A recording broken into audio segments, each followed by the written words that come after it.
I wanna take you for a ride. Welcome to Kickscammers, the show where we normally chat about the scams, the crooks and the terrible Kickstarters, IndieGoGos and GoFundMes to ever exist. We're closing in close to 100 videos covering these terrible campaigns, and you know what? I just want to say thank you. Thank you to everyone that has supported me over the years uncovering these scams, with an extra shout out going to my Kickscammer detective agency on Discord, link below, because you know what? And this may surprise you, I actually love Kickstarter. IndieGoGo and GoFundMe, not so much, but Kickstarter, when used correctly, I think this website can actually be a proper godsend. As you may or may not have known if you are new to the channel, first and foremost, I am a gamer, a retro gamer, and I actually think that right now, or whenever you decide to watch this, there ain't no better time to be a retro gamer. You got huge blockbuster games coming out nowadays that look and play better than ever before, that will of course please one half of the community, and for those like me that prefer the simpler days of pick up and play arcade style games where unforgettable experiences were in a lot of cases created by small groups of individuals or even just one or two bedroom coders, well, that's more rampant now than it's ever been. If you're in that boat and you're reminiscing about that game or genre that you used to love playing, well, newsflash, it's almost guaranteed that someone out there is making a new game just like that, but they're using better tools to do so, and in quite a few instances, they are getting funding to make it happen from you. So today, not only am I going to push aside the scams, but I'm also going to be pushing aside the obvious Kickstarter success stories as I bring you this long overdue 10 incredible Kickstarter games that you didn't know came from Kickstarter. Welcome to Slope's Game Room. And one final thing, I know I say it quite often, but please do hit that subscribe button if you haven't already. My analytics tell me that well over half of my watchers are not subscribers, so if you want to support the show and see videos like this, ain't no better way to do that than by hitting the big red button. And the bell too.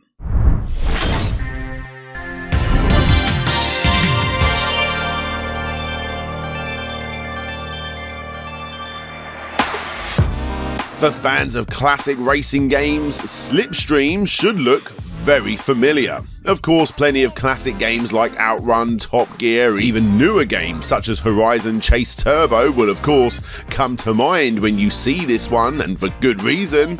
The game obviously takes inspiration from those classic titles, with its real draw being the gameplay mechanics itself. Ducking and diving between cars at breakneck speeds, drifting around corners, and of course gambling whether to slipstream behind rival cars to get ahead does take a little bit of time to get used to, but very quickly becomes way more addictive than you could possibly imagine. For retro fans, you may be surprised to hear that the game actually plays a little more like Outrun's sequel, Outrun 2, which I actually prefer, as you spend an absurd amount of time essentially drifting sideways around the corners. However, due to the draw distance not being as far-fetched as that game, you can sometimes find yourself spinning around one corner and then not doing so well as the track spins around the opposite way.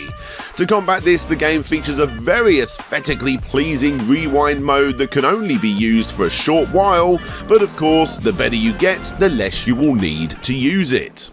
The game obviously started its life on Kickstarter back in December of 2015. It only asked for $6,000 and it got it, just by pulling in $6,869. What I love about the game, besides the game itself, is the fact that only one guy, besides the soundtrack, made it. And the Kickstarter showed fairly regular updates about how the game started off as an experiment to see if he can replicate those older sprite scaling games of yore before turning into something unique and truly special. Honestly, I doubt this one's gonna sell gangbusters, as it's quite bare bones, but games like this have always been bare bones. You play, you see how fast you can do it, and then you try again. For fans of the genre, this offers enough of a gameplay change up while still feeling familiar. Definitely give it a shot.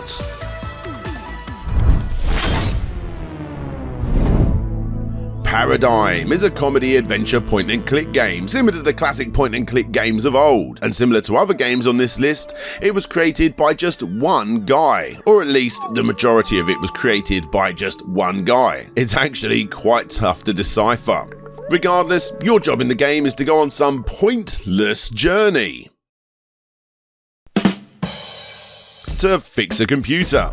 However, as meaningless as this sounds, it's not about the destination. As you know, it's all about the journey, and in this game, the characters and interactions you have along the way really do make the game shine.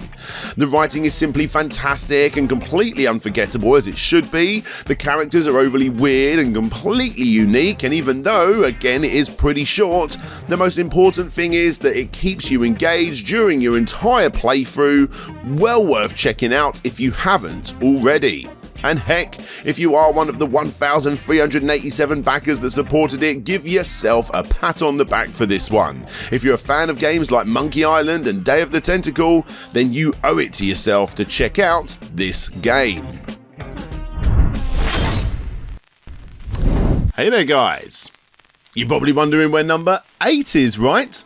Well, before we get into that, I just want to save you all some time. All of you people out there that are starting Kickstarter campaigns and are going to be messaging me for advice. I get this all the time, and on the back of a positive Kickscammer video, of course it's going to be happening again. I'm not the go-to guy for this. I've never run a Kickstarter myself. However, this month's sponsor is definitely going to be helping you, and that company is, of course, Skillshare. These are the guys who are here to help you on your crowdfunding journey, and if you're one of the first 1,000 people to use the link below, you will receive your first month completely for free. Guys, if you're launching a Kickstarter, this is an absolute must. It doesn't matter how good your product is, if you don't promote it, no one will ever see it. Plenty of campaigns absolutely smash their goal, to then find out that the majority of the money is either going to Kickstarter fees or the company that helped promote them. Why not dodge all of that and do it yourself? Learn everything from creating a successful video for your campaign, another absolute must, to simply succeeding at crowdfunding full stop. And of course, it doesn't just stop with just crowdfunding advice. Learning how to promote yourself on social media, discovering how to increase traffic through different sources can pretty much apply to any kind of business or hobby, from growing a YouTube channel, getting more people in your shop, or simply just wanting more eyes on your creation. Click that link below and make sure you use the code SlopesGameRoom at the checkout to get that first month for free. But right now, let's get back to number 8.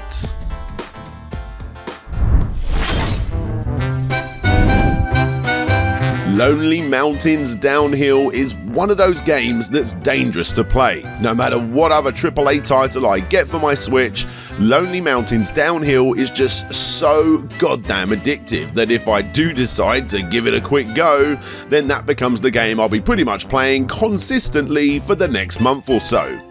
So imagine my delight when I discovered that Lonely Mountains Downhill started its life as a Kickstarter. It asked for only €35,000 back in October of 2017, and it raised €45,042. Now, mountain bike gaming may not sound all that interesting, but let's face it, before the days of the PlayStation 1, I'm sure skateboarding games sounded a bit crap too. But just like the Tony Hawk games, Lonely Mountains Downhill takes what is a very niche thing to do and turns it into an extremely addictive single-player experience. There's no music, there's no one else except for you and you alone. One very polygon-heavy avatar that has one mission: start at the top and get to the bottom as quick as possible. The left analog spins the bike into whatever direction you're facing, and the action button gives you a small burst of energy needed to make certain jumps or to speed across the few areas of straight that you're going to be getting in these locations. Like all of the games mentioned so far on this list, this game is all about the pick up and play nature of its gameplay. After you've made your way down with no timer, now you got to do it with a timer. Now see if you can do it even quicker. Now see if you can do it without crashing. Now see if you can do it without checkpoints. It's not an easy game, but thankfully you are given so many challenges for each stage that even the hardest of hard levels, without you even trying, do eventually become second nature. I'm so surprised more people do not bring up this incredibly addictive game that eventually got published by the awesome Thunderful Games, a studio that I follow religiously due to the SteamWorld Dig series. And even though this is a simple game, the year I got my super rare copy of the game, it actually made its way into my top 3 of the most played games of that year. It really is that good.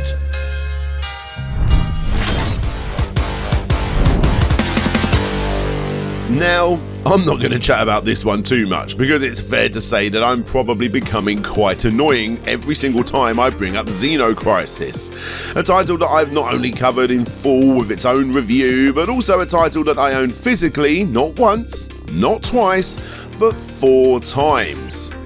And the soundtrack. And no, I'm not going to be going getting that Neo Geo copy. You gotta draw the line somewhere, guys. So in short, Xenocrisis, the top-down arcade-like shooter with the Halo or even Alien-style pixel art and absolutely ear-melting soundtrack originally designed for the Mega Drive/Genesis, is still probably in the top 10 games for that system. And it's only on the top 10 list because nostalgia's in the way, pushing more obvious classic titles above it, because if this game came out in the 90s, it would likely be in the top 5 or even possibly the top 3 games for the system. It really is that good. But again, I did a review on it already, and I'll leave a link below if you want to go and check that out. The cool thing about this game is that it obviously started its life on Kickstarter. As always is the way with these new games on retro hardware, Xenocrisis asked for a humble amount of money, that being £20,000, but it ended up getting £72,569 back in December of 2017 by Sega retro collectors like myself that wanted new titles for older systems. Since then, the game has of course been released multiple times via different companies, and Bitmap Bureau, the developers themselves, have started to work more closely with Numskull Games, releasing titles such as Battle Axe, another successful crowdfunding game which is a pretty awesome, albeit way too short, top-down shooter game, and of course you got the upcoming Final Vendetta, which is a typical Streets of Rage style game that you can be damn sure I will be covering as and when it's released, as it not only looks pretty damn good, but the soundtrack, oh my god, guys. Created by one of my favourite DJs/producers, feature cast and the occasional odd extra track by the Utah Saints, from what I have heard so far, this 90s electronic dance LP is going to be worth a purchase on its own regardless of if you get the game. Just check out this small Prodigy inspired snippet and imagine how good it's going to feel listening to this music whilst playing this new Final Fight experience.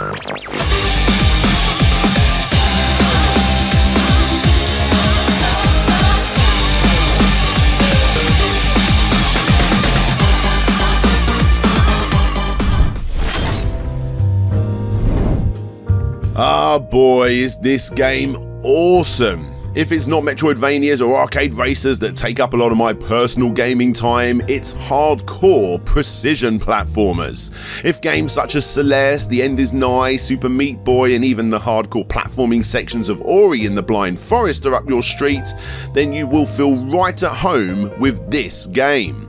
Similar to those titles, especially Ori, the big mechanic with this title is the jumping, or at least this game's version of the jumping. You essentially send big beams of light that send you shooting into other directions before you need to flip around and shoot the opposite way to collect or attack. One more go, just one more go, you probably know already whether a game like this is for you or not, but I can assure you that if any of the titles mentioned seem up your street, then of course this humble little Kickstarter that only managed to raise $33,884 of a $25,000 goal is without a doubt worth a look. In fact, like quite a few of the games mentioned on this list, this title was also picked up by one of those small publishing houses, that being P-Cube, who have also picked up another game I recently backed called Curse of the Sea Rats, which although is still not released, does go to show that the company has a good eye for picking up titles like this. As and when the game comes out, you can be damn sure I will indeed be sharing my thoughts.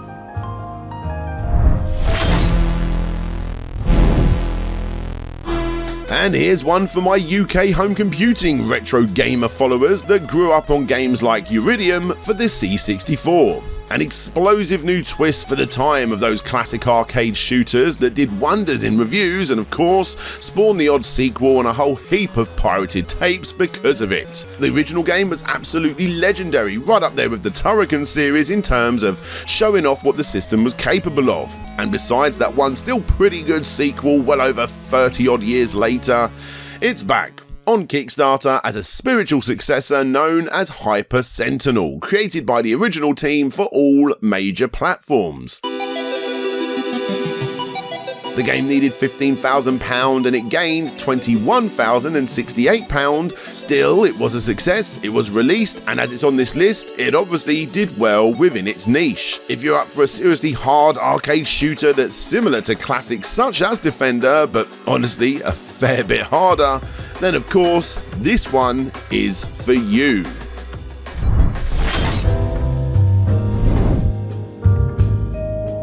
The Pedestrian needed $21,000 and it got $30,318 back in January of 2017. What you have here is a very light platforming game where you control the guy on the toilet sign. Nope, really.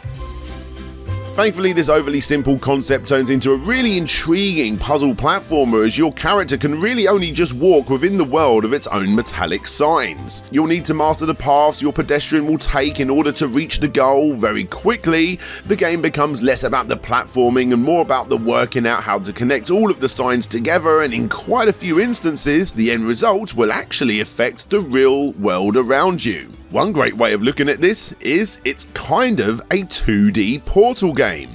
It's one of those incredibly clever indie ideas that you almost never see from the big publishers, and that's a shame. Thankfully, when looking back through the Kickstarter itself, you have a whole heap of updates given to the backers showing the game's progression. And sure, even though the game is short, those few hours spent completing it will indeed stick with you as the game becomes more complex the more you play it. If you ask me, this, as well as the vast majority of other titles on this list, is the perfect Steam Deck experience.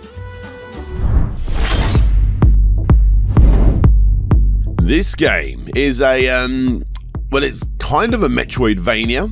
It's also possibly a survival horror.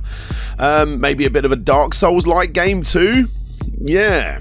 Whatever it is, this game is, in my opinion, the absolute poster child on how small indie-based games should be run on Kickstarter. Asking for $25,000 and gaining $63,255 back in January of 2014, whenever this company would post updates, which happened roughly every month here or there, I would always look forward to them. Seeing how the game changed from the still sweet-looking but very basic game into the super intricate final game was always a pleasure to experience.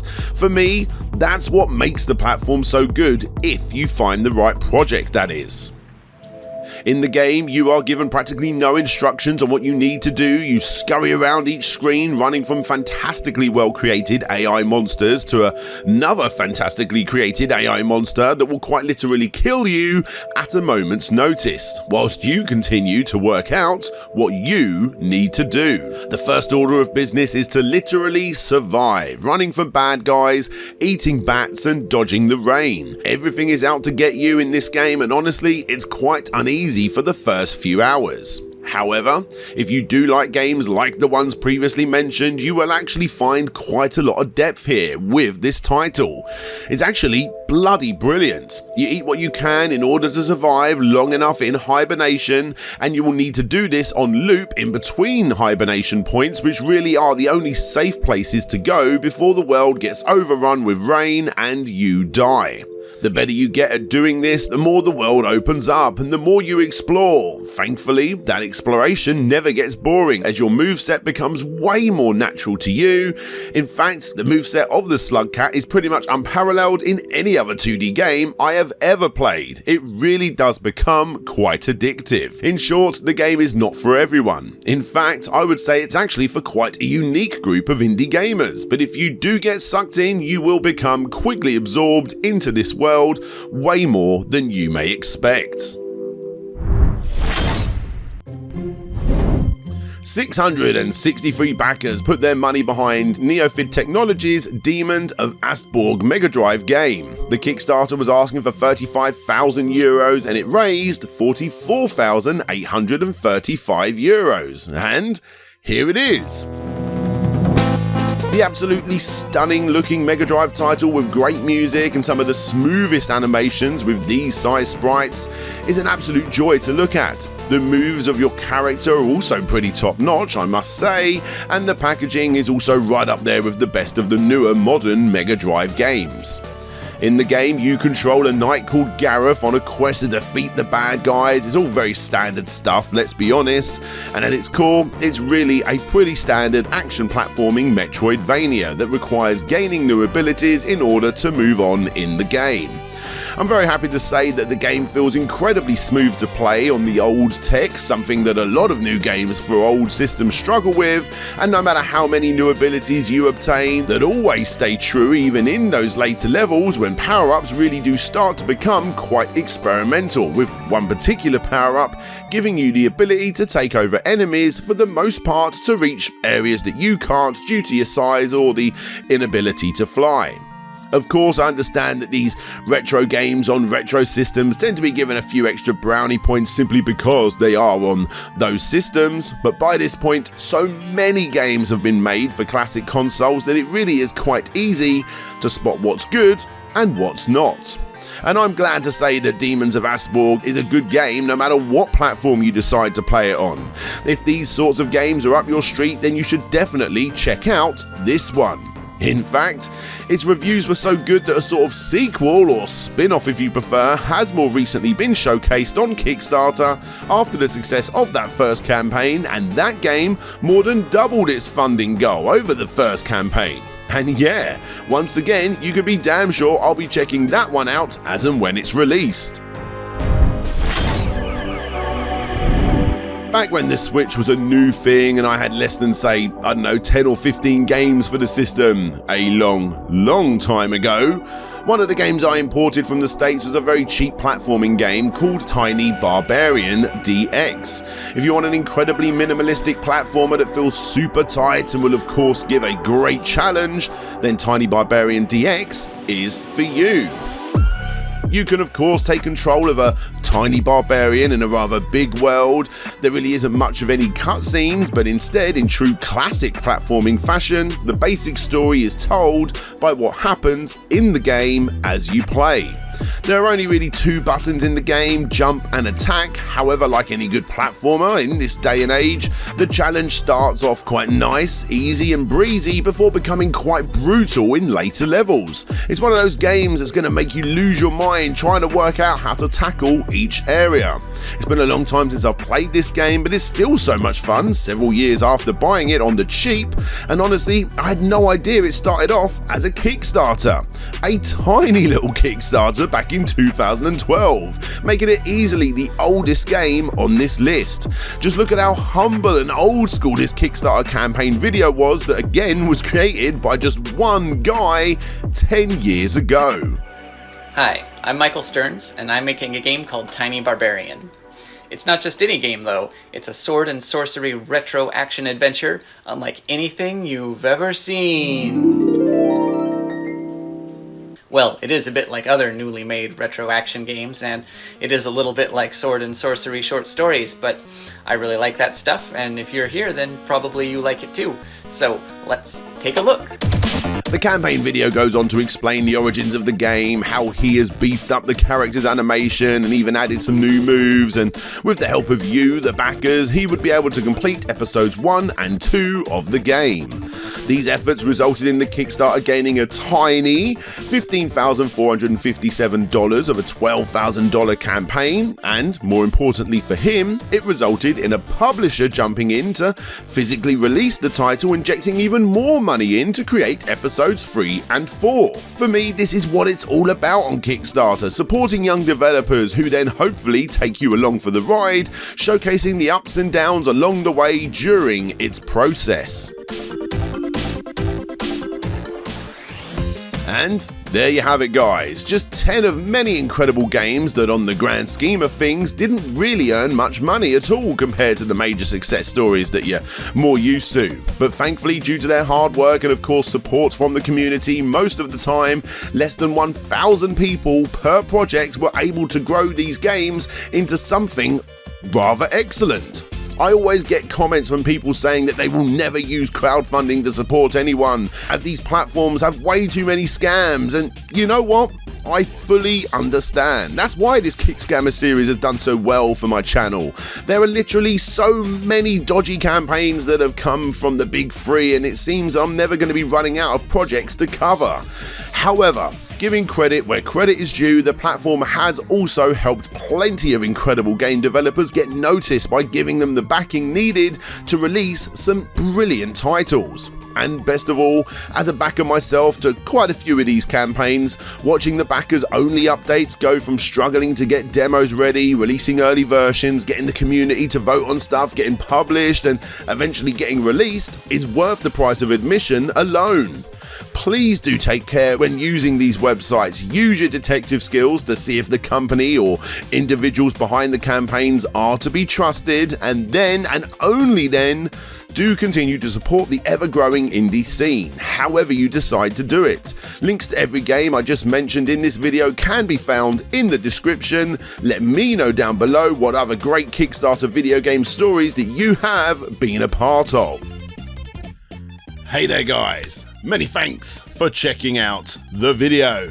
This is the usual part of the video. I'd like to give a massive shout out to all of my patrons, with an extra big shout out going to all of the usual peeps that you see along the bottom of the screen. Let's give these shout outs. We're going to give a shout out to Aaron Gorman, Agro Crag, Akatimo84, Andrew Dalton, Arista, Benjamin Guy, Big Rico, Bram Perez, Chev Matic, Chris the Shapeshifter, Christopher Devero, Clan Bob, Conrad Constantine, Da Action Saxon, Dina81, Game Apologist, Gary Pinkett, Ian Quell, Intrigued Gaming, a Tiki Teacher, the Ashen Knight, Jay is Manchild, Jabba Al Aiden, James, Jeff Mianowski, Jeremy Bauer, Jeremy Rodriguez, John Yaskatis, yep, I'm sorry if I've got that wrong. Josh Gibbons, King Link Reviews, King of Carrot Flower, Lucas Softail, Man Shovel, Matt Jackson, Michael Ridley Dash, Mike Fallon, Mind of the Unsane, Nicholas Bertner, Nick Pollard, Overjoel Zane, Roll VP, Ray Blair, Retro to Next Gen, aka Lou, Richard Alderjick, Rovan Army, Sir Nilsson, Shade Silent, Shadow Dragon, Solix Captor, Stephen, Taylor Rainwater, That Gamer, The Cunning Linguist, The Sneaky Ferret, Tim Lund, Todd Poolfloat G, Vitas Varnes, Vike Echo, Wobbles and Bean, The Wonder Ducks, and Ye Old Ham Burglar. Like I said, guys, massive shout out to all of those awesome people out there that are supporting the video. Thank all of you that are supporting the video simply by watching it. Thank you guys so much. If you like this content, the absolute best thing you can do straight away is hit that subscribe button and that notification bell. And if you want to go that one step further, get your name shown, get your name shouted out, come and see what I'm working on, see all of the videos before they go live, and get access to the exclusive Slopes Game Room passworded website, then there'll be links down below for you to become a Patreon and YouTube member. You guys decide. Yeah, for me, I just want to say massive thank you to you all. But until next time, guys, this is DJ Slope signing out, and hopefully I'll see you all next time. Bye bye.